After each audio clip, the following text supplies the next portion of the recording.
Crush your enemies. They drew first blood, not me. See them driven before you. Oh, my user. And hear the lamentation of your women. But I pity the fool. Glitter in the dark near the 10-house gate. Phone home. They're here. Oh, real light sleeper, child.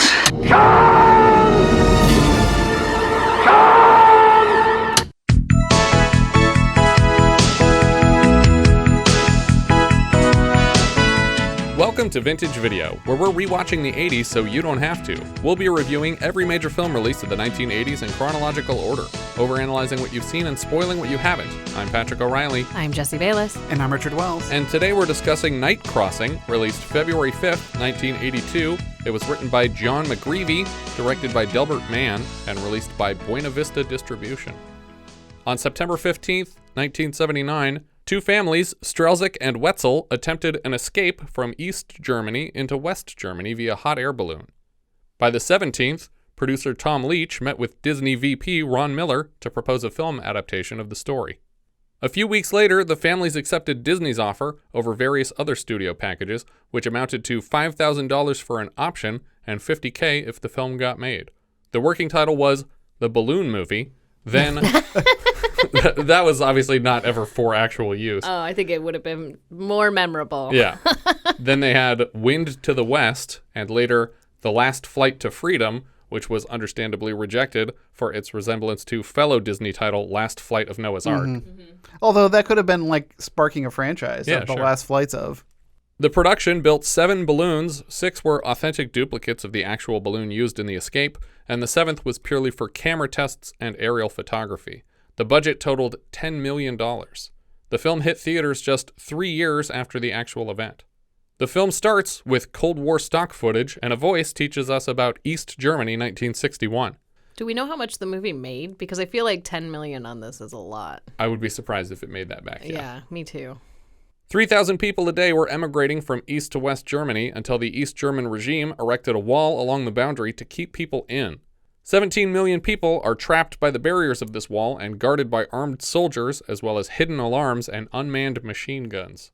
It's a very effective barrier, and attempts to escape are almost never successful. Today, only the very desperate dare to risk a crossing through the border zone. But East Germans continue to try. Some will succeed. No one knows how many will fail. This is the story of one attempt.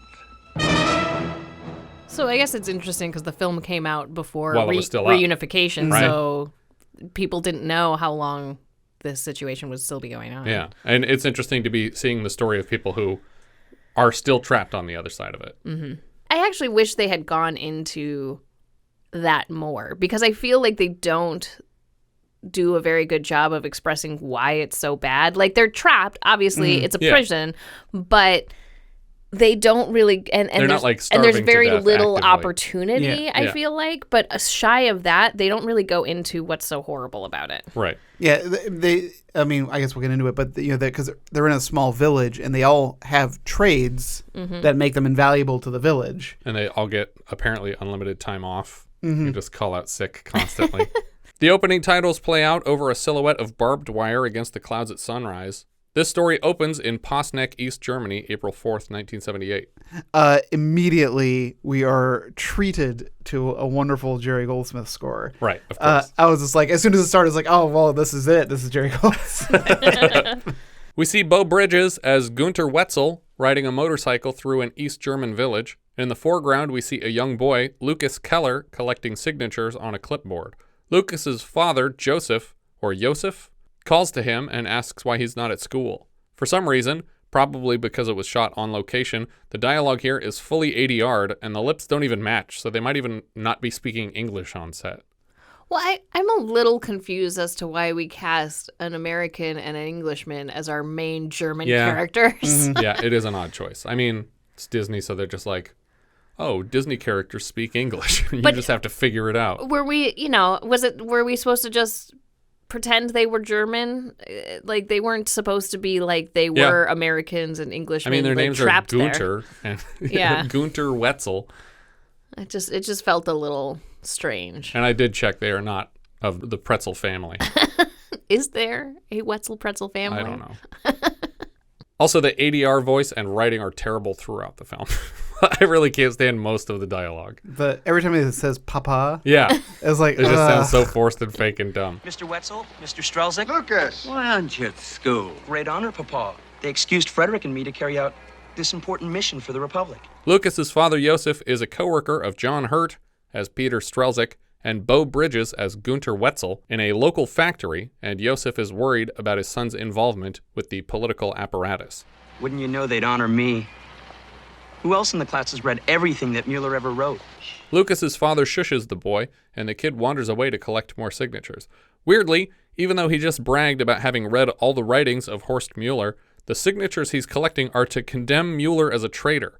Like the school is making him collect signatures condemning this guy who he believes in to be a traitor. Yeah, it's a little weird. It's strange. Misters Keller, Wetzel, and Strelzyk all head into a bar together for an after-work drink. They commiserate about being trapped here and how, as family men, they have no chance at escape. Strelzyk suggests that they should all be siding with Mueller, who young Lucas is collecting signatures to condemn. After drinks, Peter drives his son Frank and reminds the young boy that he can speak freely alone with his parents, but in public he must toe the government-approved political line. Frank knows all this and promises not to publicly protest. He seems just as annoyed with how the nation is being run, but his father assures him that times change. They swing through the market to collect Frank's mother, Doris Strelzyk, played by Jane Alexander. And this is like the only slight bit that we get of how life sucks here. Because the fruit carts in this open square are pretty sparsely stocked, and customers are just starting to fight over what's left here. But they don't. They don't, but I feel like they're pointing out that they're on the verge of a collapse. That this woman is like, you know what, I'm sorry, I shouldn't have taken this before you. Here, you have it. I know, but I guess you're right. It should have been a that fight, and then she got in the car and left. They are about to make a decision that is putting their lives and their children's lives Right. in jeopardy. I feel like it should be worse than I tried to grab a fruit, another woman got it first, and then she's like, "Oh, I'm sorry, you have it." Yeah. Like this So, is you know what? this That's is as bad? unacceptable. I'm going to murder my kids tonight in a hot air balloon fire. Also, the fact that this movie takes place over the course of almost a year. A couple of years, yeah. And so it's like things don't get worse. Right. Than Yeah. this We're scene. not recognizably worse for us. Doris hops into the car with Peter and Frank, and they head home. At home, Frank's younger brother Fitzer valve. Probably the humidity. It's all ball bearings now. At home, Frank's younger brother Fitzer is watching a movie on television, but Grandma turns it off because it's a West German broadcast and it's forbidden to watch here.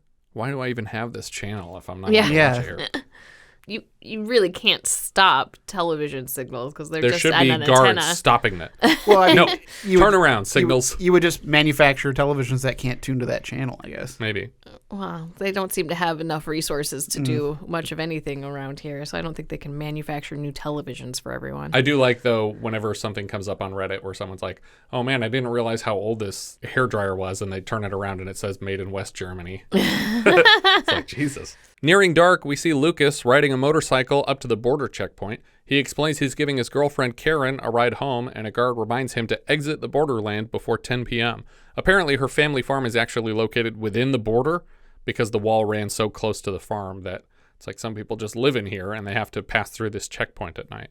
After he drops her off, he stops for a moment, seeming to contemplate escape. We watch him park his bike beside a bulldozer parked off the side of the road, and then we see him emerge hours later in a guard's uniform with bolt cutters to cut chains off the vehicle before hot wiring it. A pair of guards on a tower spot the approaching bulldozer and wonder what unscheduled work it's here for. They eventually sound the alarms and shine spotlights on it. Lucas raises the bulldozer blade to block their gunfire. When they shatter the windshield, Lucas dives out of it, sending it barreling through the supports of the guard tower, and the whole thing crashes to the ground. His victory is short-lived, though, as another group of guards approach, and Lucas leaps onto the fence to climb to freedom. He's struck immediately by what appears to be automatic machine gun fire. The soldiers find him bleeding on the ground, but alive, and they leave him here to die. I'm not sure what his plan was. Was his plan always to take down the guard tower? I think so. It feels like it. I would You have. think he was going to plow through the wall with it I until the windshield broke? Well, because they mentioned that the ground was mined. What I thought he was going to plow through the wall and just drag the front of it through the dirt, so that it would shield him from any kind of mine explosions. Yeah, maybe. Because that's what these modern minesweepers do, is that they have all this stuff in the front and a shield because it just goes through the dirt. Yeah, that makes sense. And triggers the mines intentionally. It's like a tiller almost. Exactly. Yeah. So that's what I assumed he was going to do, because you have to. He has to know you can't get through the fence. I mean, he could with the bulldozer. But that's the thing. He set it up to target the guard tower. Yeah, and I wonder if that wasn't a last-minute decision because the windshield shattered, and he was like, well, fuck, this isn't working how I wanted it to, but at least I can take out some guards this way. Yeah. And I feel like this is supposed to be one of those supporting arguments, and I agree. Like, freedom is important, but the only person we see die in this movie is somebody like actively trying to cross the border. Like, right, I feel like there needed to be more oppression showed within, the community where it's like people didn't deserve what they were getting. Not that this kid deserved to die, obviously. Right. But aren't we also seeing the implied death, or at least severe injury, of the guards in this tower that got knocked over and collapsed? Yeah. I mean, we don't see them dead on the ground or anything like that, but I think the implication is that he took 2 guards with him. Yeah. I think it would have been interesting to play up some of the where you have neighbors calling the state police on neighbors. I mean, because we do imply a lot of that. Yeah, but it would have been good to see it, like, because they keep worrying about the next door neighbor. It would have been good to see her actually get somebody in trouble. Yeah, the closest we get is from Strelzyk's neighbor, not Wetzel's neighbor, because Strelzyk's neighbor Hans is the one who's like constantly hounding them with questions. The next day, Peter is leaving again for work when he's stopped by a familiar military official, his next door neighbor Hans. Good morning. Morning, Uncle Lieutenant. Please. Hans is the name, Hans. Hans asks Peter to confirm that he carpools to the factory, and Peter says he does with Günter and Josef. Hans probes the man about his relationship to Josef and Josef's son Lukas, but cryptically drops his line of questioning there and then walks away. Later, we see Strelzyk and Wetzel's families having a picnic together beside a river. Lukas's parents are here, and their concerns over his disappearance cast an ominous shadow over the fun. Lukas's mother Magda cries, and Peter's wife Doris does her best to console the woman. Josef shares with Peter a note from Lukas, which sounds like equal parts goodbye letter and suicide note. Tired of waiting and hoping till we're together again in a better place.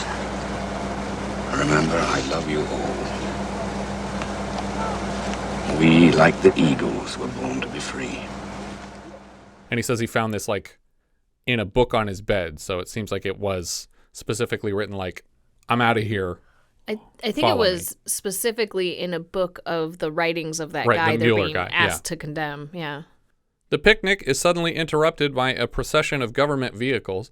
It's Hans again, here to collect the Keller family. Later, Günter and his wife Petra watch their baby sleep and hold each other, somberly recalling the events of the picnic. People weren't meant to live like this. We hard cut to Lukas's mother with a blunt update. Lukas is dead. He tried to cross the border and was shot. Many times.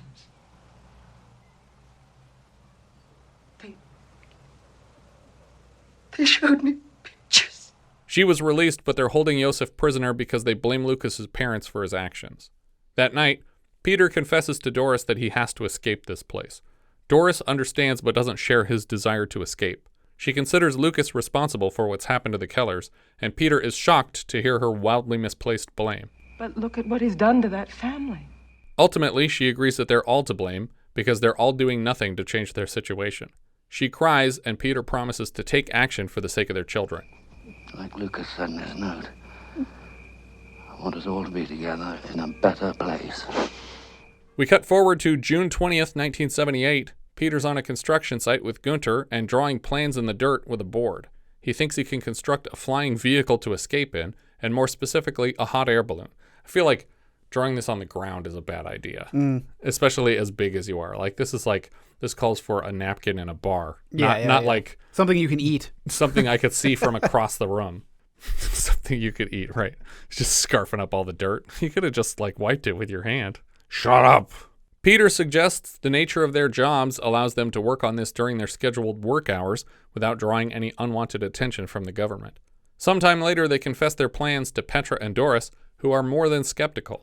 It's so ridiculous. What, 8 of us hanging up there? You have it all worked out? We cut to the men at a local fabric market buying up as much as they can with Peter's liquidated life savings. The saleswoman is surprised at the oversized order, and they claim it's to stitch tents for a camping club. I'm kind of shocked they didn't break this down into smaller, less suspicious orders from separate vendors to avoid drawing unwanted attention to the operation. A looky-loo neighbor sees them carrying the fabric inside that night and is weirdly inquisitive and suspicious of the purchase, like she somehow predicts they might be making a hot air balloon with it. It's like, just looks like a dead body in a rug. Calm down. It's a corpse. Yeah. Good night. What's worse is, like, they convince her that it's a rug, but then their kids go, I want the rug. Put the rug in my room. It's like, shut up. Who gives a crap about a rug? Really tied the room together. We get a montage of the men constructing the balloon and the burner framework over months. Someone buzzes the door at their office, but they don't buzz with the agreed upon sequence of buzzes. So they're worried it might be government officials, but it's just Petra, and she buzzed in wrong for literally no reason, just as a goof, I guess. She says the neighbor woman is getting increasingly suspicious and questions every piece of equipment she sees enter the home. Petra is here delivering hot soup because the woman noticed that Günter has been home from work several days. This honestly seems pretty sloppy of them. Yeah. They should be doing this work after hours. Günter tells Peter he expects the balloon will be ready by tomorrow. They make plans to test the equipment soon. Günter's wife Petra is clearly terrified by every aspect of the plan, from being caught and executed to falling to their deaths from a flaming hot air balloon. Yeah, she keeps listing all these things that could go wrong, and I was just reminded of, I hear those things are awfully loud. It's like he keeps trying to comfort her about, like, what if this happens? What if that happens? Yeah, the ring came off my pudding can. The test goes poorly when they can't capture the heat from their torch in the actual balloon. Yeah, I was infuriated. It's like this is not how you do it. I know nothing about hot air balloons, but I know that this is not how you fill a hot air balloon. October 14th, 1978. Josef is released and Peter spots him at the local pharmacy. Peter is relieved to see his friend free, but Josef appears zombified by his imprisonment. And when he gets to the register, the writing is almost shamefully on the nose. Mr. Keller, this is an extremely powerful painkiller. I hope so. Keller warns Peter away from their continued friendship, suggesting that he is contagious with something incurable. Keller looks outside to a man in the alley with his arms crossed waiting for him, like some kind of government-assigned handler on whose orders Keller is acting now.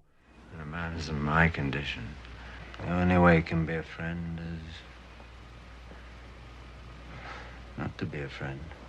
Later that day, Peter is visited again by Hans. He's just being creepy and advises Peter not to work so hard.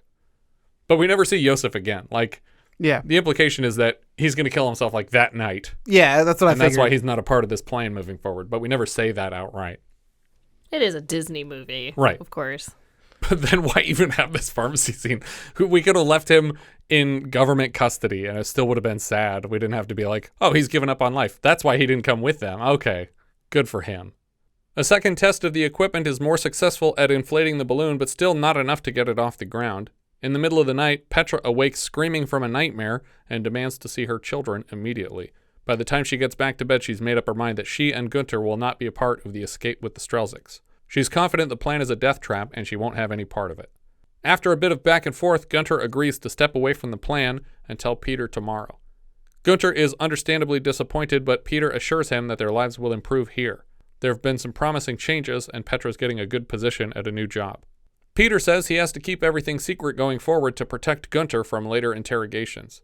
Peter sits Doris down to confirm she approves of the plan, and we cut forward to April 23rd, 1979. This is like 6 months we just jumped. Mm-hmm. Frank is now in on the secret and helps Peter iron out the inflation issues. They take everything out to the clearing, and it's going better until they accidentally set fire to the fabric. Luckily, they're able to put it out quickly, but it's a somber reminder of the volatility of this plan. My brain was not catching up to what you were saying, and I'm like, inflation issues? I didn't think there was any money problems in this. Fabric. Every day it's more. We should have bought it all at once, as suspiciously as possible. Many tests later, they get the balloon filled and lifted off the ground. They didn't bring enough gas for the journey tonight, but tomorrow they escape. July 3rd, 1979. The Strelzyks meet with Doris's mother for their last day in the country and carefully avoid discussing any future plans. She seems to sense something is amiss and that this is a goodbye. It was weird that it's July because it's tonight we escape. It was like, well, tonight was April 23rd. Yeah. What happened? A long time later. The grandmother corners Doris in another room to confirm her suspicions. She gets all the proof she needs from a sobbing hug that this is a goodbye. That night, Peter has to drag Doris from the home as she does some panicked last-minute cleaning. I'd really like the house clean before they tear it down. What is that from? The Goonies, Mary okay. Ellen Trainor. Do you remember the last time we saw a husband and son ready to leave but slowed down when the mother returned to the house for needless chores? I can't recall anything. She just wanted to tell Mrs. Allardyce that they were leaving. Is that the burning? Burnt offerings. Burnt offerings. I knew it was burning. It's a burnt something. In a clearing in the woods, they get the balloon filled and wake their younger son, Peter Jr., just in time to take off. He alone had been left out of the plan until now, and they are soon on their way. At a watchtower along the borderlands, a guard spots the glowing balloon on the horizon and climbs down a ladder to report it. When the first gas tank runs out, they have trouble starting the second because of the moisture in the air. Without a solid flame, the balloon begins a premature descent. The gas is flowing, Papa, but the pressure's way down. We keep seeing them flick a lighter to keep it lit, and I was worried this would suddenly blow up in their faces. Like, I'm pumping a bunch of gas, but it's not lit. Here, give me that lighter. The guard who phoned in the balloon now reports having lost sight of it, and the balloon eventually touches down. I think it'd be really funny if they got caught because they, found them after the fact and they were missing all of their eyebrows. Yeah. Are you guys the ones that fell out of that flaming balloon earlier? No, not us. We look like this year round. This is a thing. It's a big trend. As they turn to walk away, just the backs are just like smaller. Yeah. Cartoons with their butts hanging out of their burnt pants. Once they've hopped out of the basket, the balloon disappears back into the sky, but there's nothing they can do to stop it. After a moment, they deduce that not only aren't they in the west, but they've landed in the border zone, and they're surrounded by fencing and guards. They must somehow hike back to their car and get home before anyone else senses what they've done. In the pre-dawn light, they step carefully through the wilderness over trip lines back to safety. The guards spot the downed balloon and perforate it with gunfire. I suspected here that it would be a short leap to identifying the fabric and connecting it to a suspicious bulk order, and then Peter specifically. I don't think the guards are shooting at it. I think it's touching the fence. Oh, okay. Is that what happened? It's triggering the automatic That machine makes guns. sense. Is that how those work? Because I was like, how are Because as soon as he grabs the fence, it shoots him. So I think Lucas is trying to I was escape. really confused. I'm like, how are these guns so advanced in 79 or whatever that they could just shoot whatever is... they're kind of just spraying bullets around. Right, but I think how it works is I think the fence is electrified, and when it senses a short, it triggers... It aims for the short. Yeah, well, I think they're just aimed along the fence line. Oh, okay. But when it senses a ground, a sudden loss of flow, it starts activating machine guns. It's weird to me that this balloon would even trigger that, unless it's like maybe it's wet enough. Mm.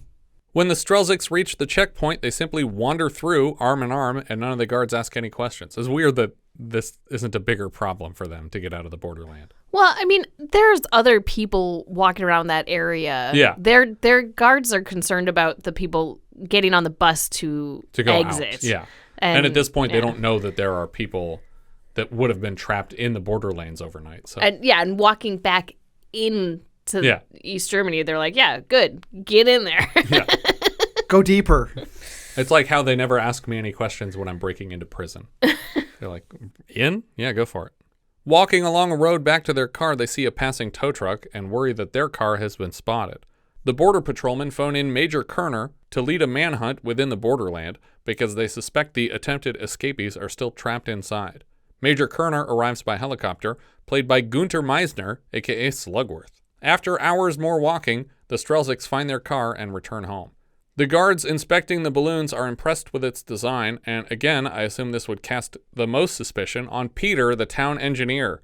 Just as they get home, Doris realizes she's dropped her heart meds in the crash. Peter isn't worried about it, and they start making plans to call out sick to work and school when the phone rings. Yeah, good old 70s when we didn't apparently put labels on medicine as to who it belonged They to. just do a quick sniff test. That's all it takes. What kind of medicine is this? It's either arsenic or aspirin. Take it, and I'll tell you. Peter answers the phone, and it's Doris's mother, relieved to hear that they're home and alive. Later in the day, Peter wanders around the house contemplating his failure. Doris assures him it'll be okay, but he's inconsolable until Frank and Peter Jr. appear. They clearly have their sights set on another attempt. To kick off this reattempt, Frank has produced for the entire family damning evidence of their attempted escape to wear on the next one. Patches with their job titles and an illustration of the balloon that the border guards are currently investigating. Things they don't want in their house, or in their possession, or in the car on the way to their next escape. I've made us some back patches. Commander? Co-pilot? Navigator? Steward? Peter is moved by the gesture and agrees to start from scratch. A week later, he rings at the doorbell of the Wetzels to beg Günter once again to join him and his family in the escape. In an office in East Berlin, they are investigating all the tools found in the crashed balloon. The families are running out of time for a second attempt. Major Koerner demands an alert from any fabric store who receives another bulk order of this magnitude. And you think they'll make another attempt? They will. Back at the Wetzel house, Günter asks if he started construction on a second attempt. Waiting to see how big I should make it.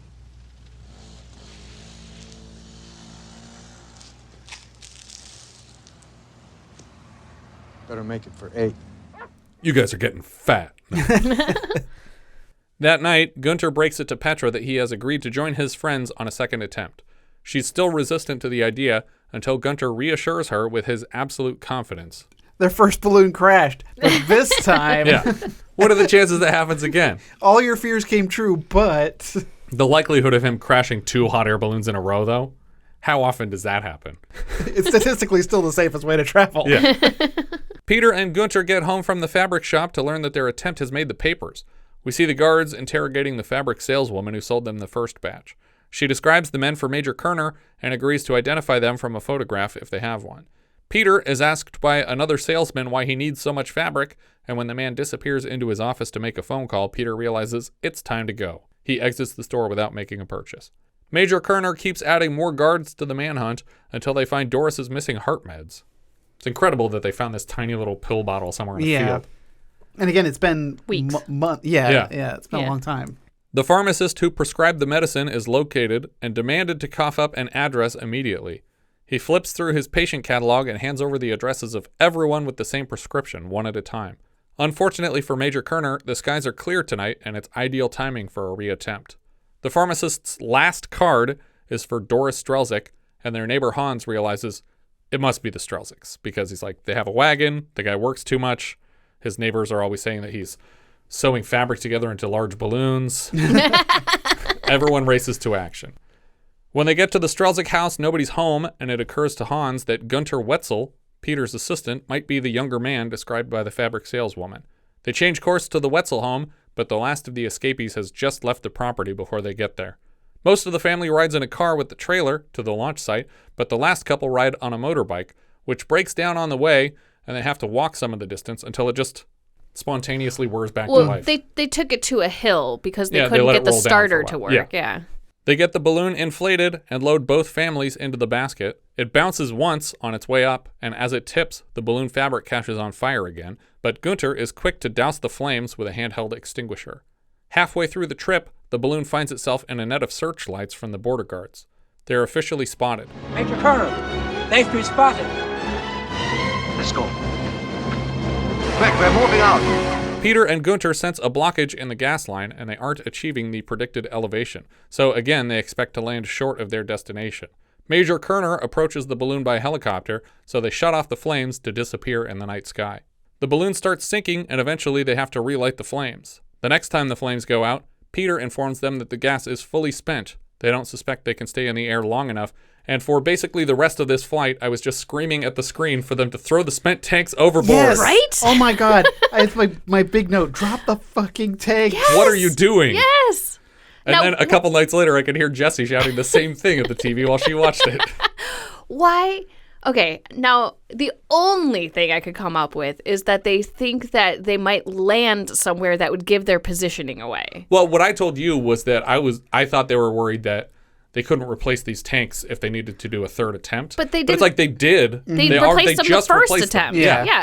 There's no reason in the world that you would sacrifice this attempt for the next The attempt. only thing that I could think of was that, if it dropped in where there are soldiers or whatever, they would be like, okay, we have a trail of breadcrumbs to lead to wherever they landed. Yeah. I just wrote it twice, once in all caps. Drop the funky tank. Yeah.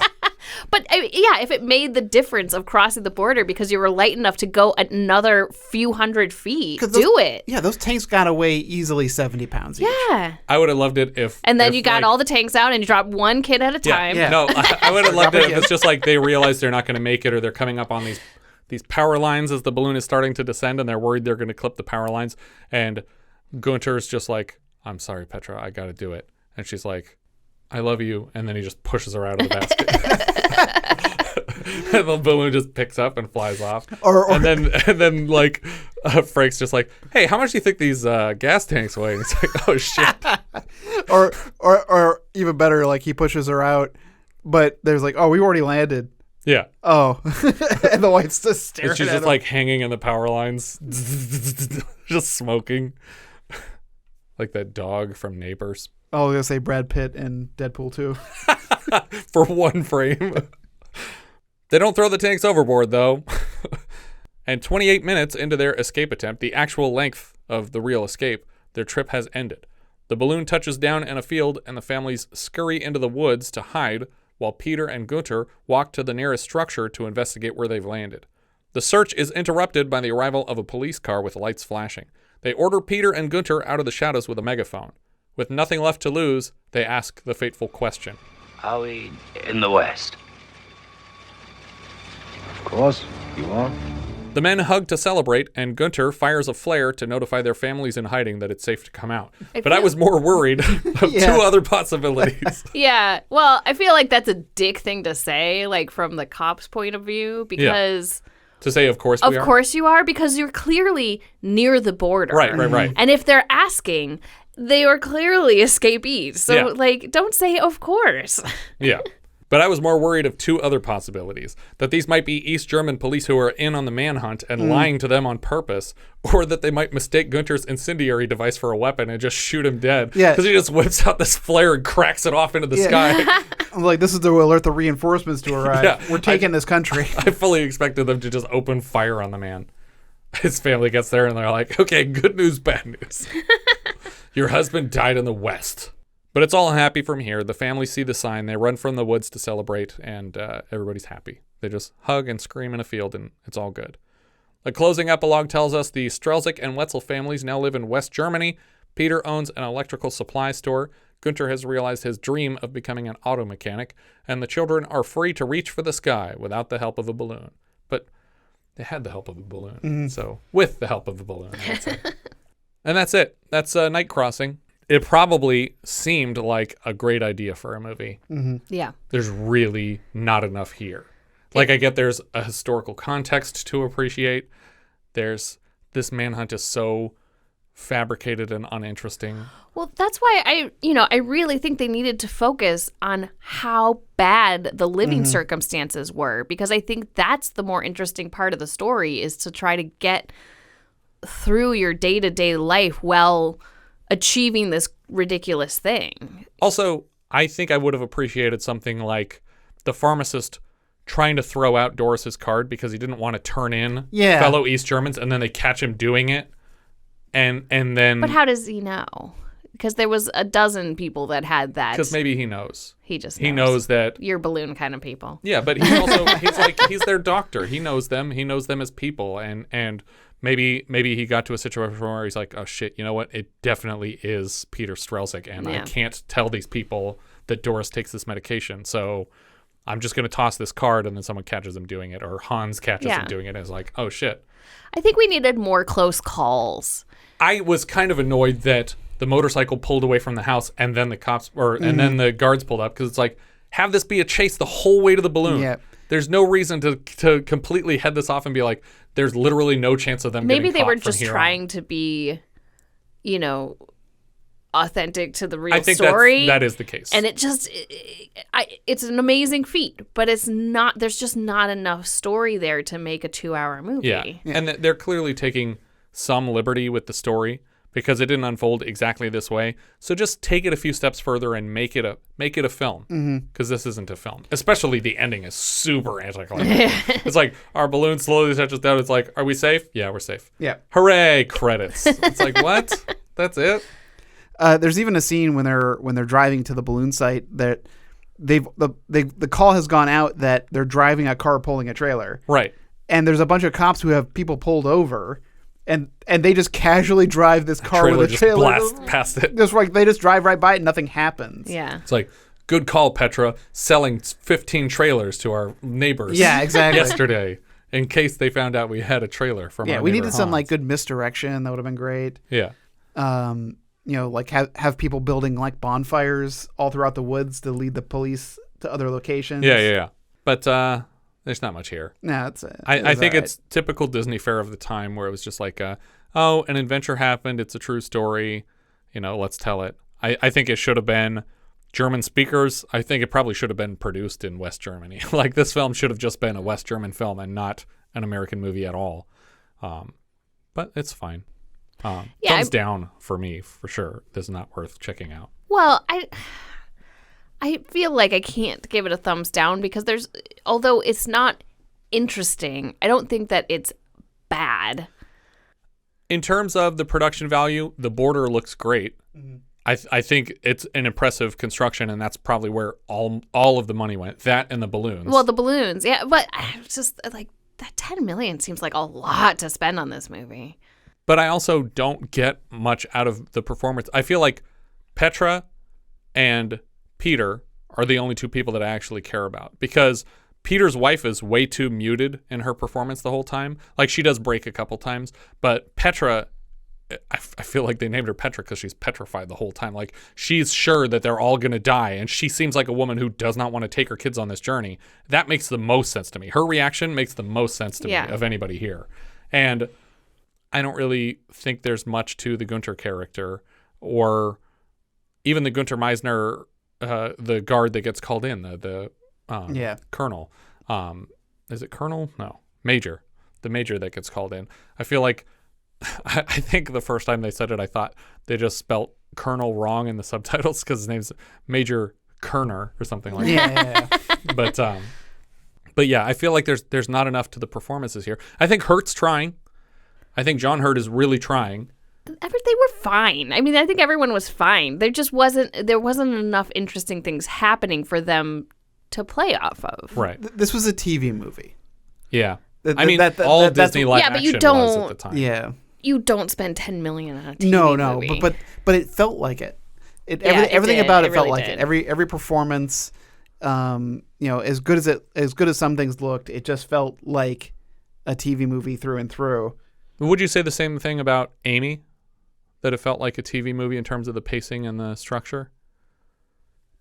Because that had to be cheaper, and I feel like that felt theatrical to me. Yeah. Like, I don't know.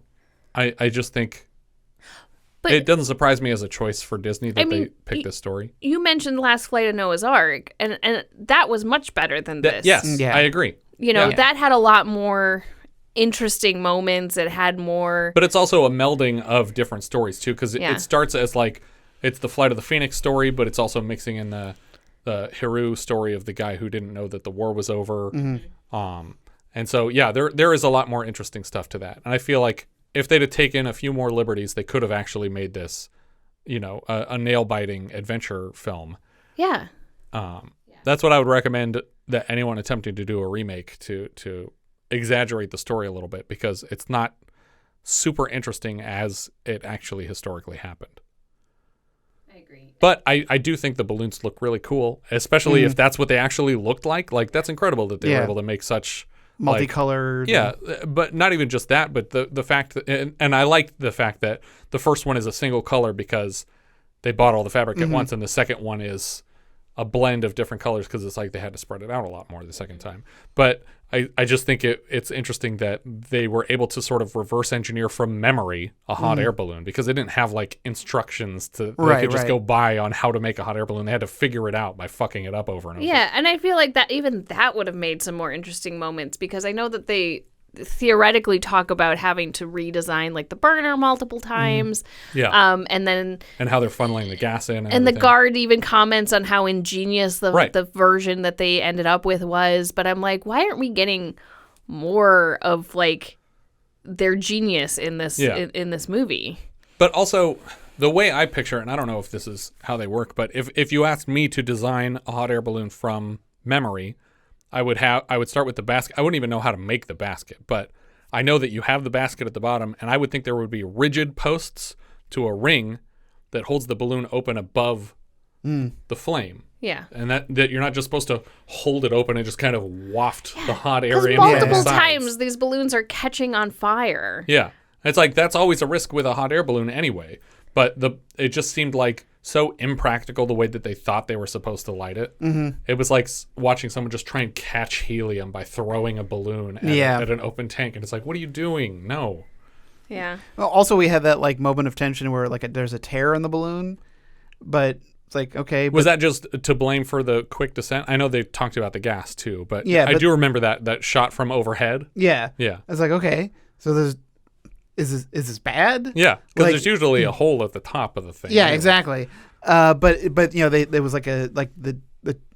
they were tried to make it seem like they were in imminent danger. Right. But I mean, I guess you have to in this kind of story. Yeah.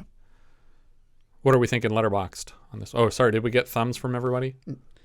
It's a thumbs down from me. Okay. And what are we thinking letterboxed? All right, I have mine in 11th out of 13. It's below Island of Blood and above The Seduction. I have mine in 8. 8? In 8? In 8th place. 8th? What the hell? Start over. No, you're leaving all that in. It puts it below The Aftermath, but above Butterfly. I have it in 13th, so it's right under Madman. There's not enough here. And the second Lukas started talking at the beginning of the movie, I was like, oof, I can't believe this is even on our schedule. Our director here was Delbert Mann. He previously directed Marty, which was his feature film debut, and he took home an Oscar for directing. He also directs That Touch of Mink and the TV movie Heidi.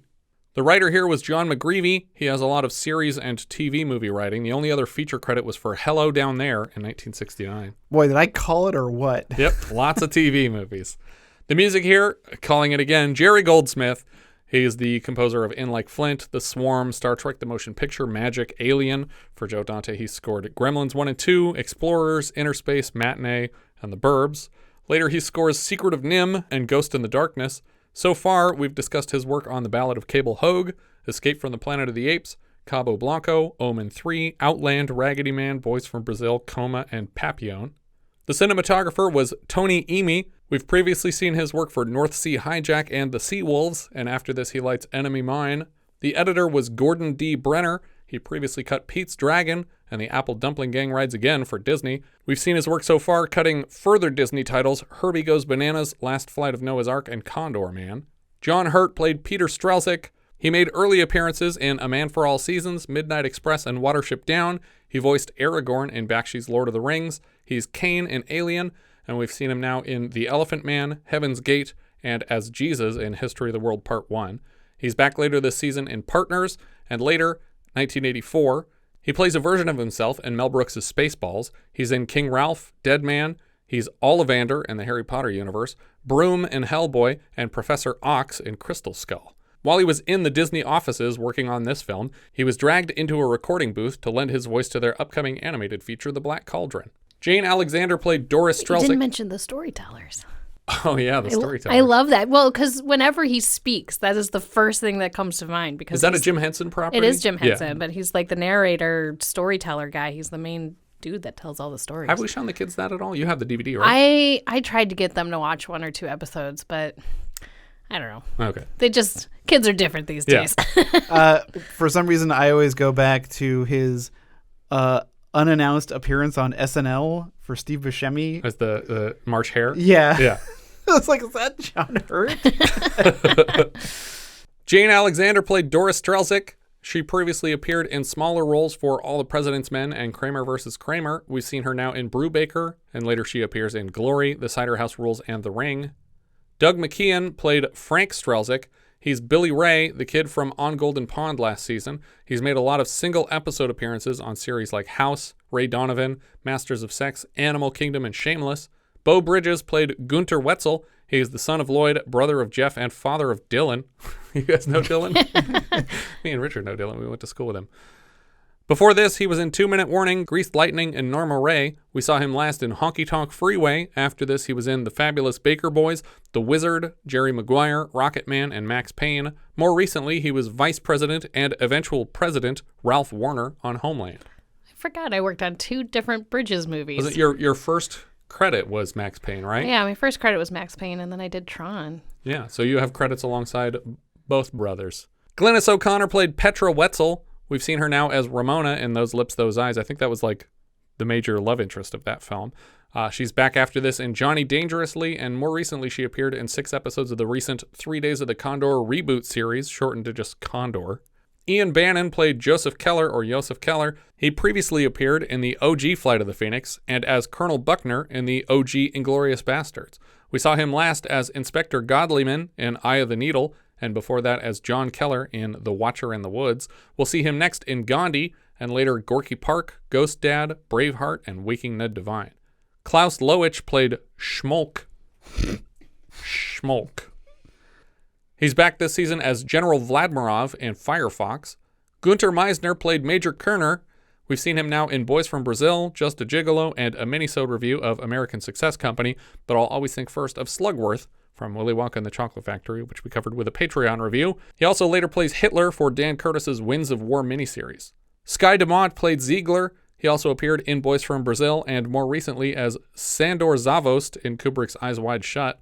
Jan Nicholas played Lieutenant Feller. We saw him last as a Gestapo captain in The Formula. Kay Walsh played Doris's mother. She was Nancy in David Lean's 1948 Oliver Twist, opposite Alec Guinness's Fagin. She was Mrs. Fezziwig in the 1970 Scrooge with Albert Finney in the title role, and this was her final feature film appearance. James W. Gavin played Pilot. We've seen him exclusively as helicopter pilots in When Time Ran Out, The Nude Bomb, and Raise the Titanic, and his IMDb credits are a lot more of that, but he has never flown a helicopter. No, that's not true. He's a professional helicopter pilot. I think that's everything for this one. If you have any thoughts you'd like to share, you can find all our socials at linktree/vintagevideopod. If you enjoy what we're doing, consider giving us a review on iTunes. I don't believe it helps our visibility, but it's good for morale. And if you really like the show, maybe you should join our Patreon campaign at patreon.com/vintagevideopodcast to access all of our monthly 70s reviews and a hand in choosing next month's film. Patrons are currently choosing between the following titles: Caged Heat, The Conversation, Foxy Brown, The Golden Voyage of Sinbad, It's Alive, and Truck Turner for a 50th anniversary review next month. Thank you so much for listening, and I hope you'll join us next time when we'll be discussing Personal Best, which IMDb describes like so: the intertwined lives and loves of 3 highly ranked athletes striving for the national team. Chris bounces between the beds of male coach Terry and her female friend, competitor, and role model Tori.